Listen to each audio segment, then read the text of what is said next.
ওমা আজকে কি রান্না হবে? বাঁধাকপি আমি কুচে ছেড়ে যাচ্ছি, বড় বড় বোমা কাটলি বড় বড় হয়ে যায়, তাই আমি কুচে ছেড়ে যাচ্ছি, আসে রান্না করবো। আর কি হবে? শাপলা কি আমি বেছে রাখবো? পারো তো বাসে রাখে না। তো দেখো বাঁধাকপি কেটে রেখে যাচ্ছে। আমি বাঁধাকপি কাটলে বড় বড় হয়ে যায় আর রান্না করলেও ভালো হয় না, ওর জন্য আজকে উনি রান্না করবে বাঁধাকপি।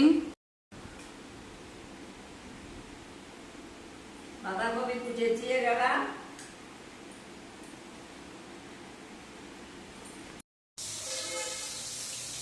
শাশুড়ি মা তো বাঁধাকপিটা কেটে দিয়ে গেল, আমি ভাবলাম কি তাহলে অন্য রান্নার সাথে সাথে বাঁধাকপিটা সিদ্ধ করে রাখি, তাহলে তার রান্না করতে সুবিধা হবে, এসেই ঝট করে রান্নাটা বসিয়ে দিতে পারবে।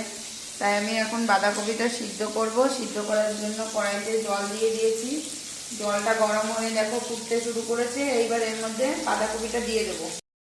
বাঁধাকপিটা গরম জলের মধ্যে দিয়ে ঢাকা দিয়ে দেব, যাতে করে তাড়াতাড়ি করে সিদ্ধ হয়। বাঁধাকপিটা সিদ্ধ হয়ে গেছে, এবার ঝুড়িতে ঢেলে নেব।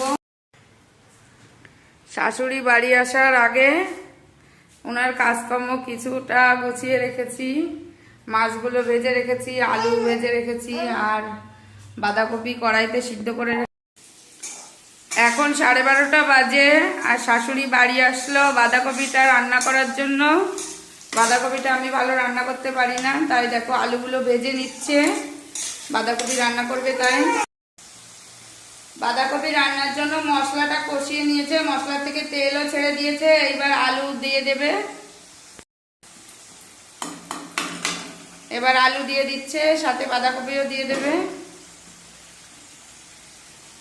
এবার বাঁধাকপি দিয়ে আলু দিয়ে একসাথে দিয়ে দিচ্ছে, আর হলুদ দিয়ে দিচ্ছে।